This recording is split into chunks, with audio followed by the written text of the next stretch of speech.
अस्सलाम वालेकुम। आज मैं आपको क्विक कीटो सॉस बनाने के लिए बता रही हूँ जो बर्गर पैटीज़ में इस्तेमाल होगी और इसको किसी भी फ्राइज़ के साथ स्नैक्स के साथ आप ले सकते हैं। तो उसके लिए मैंने क्या लिया, 1/4 कप के जितना जाएगा इसमें मेयोनेज़,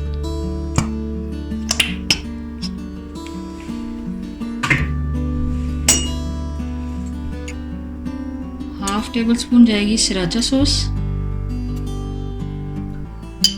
½ टीस्पून जाएगी इसमें मस्टर्ड पेस्ट,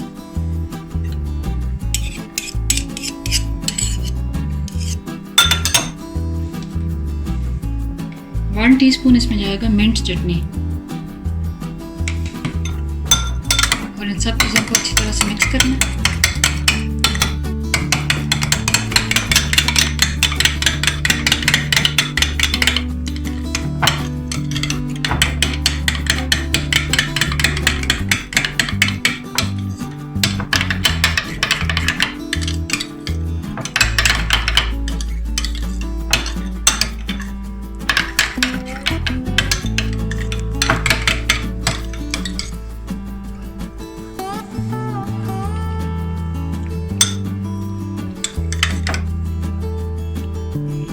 ये आपकी मज़ेदार सी स्पाइसी चटनी तैयार होगी।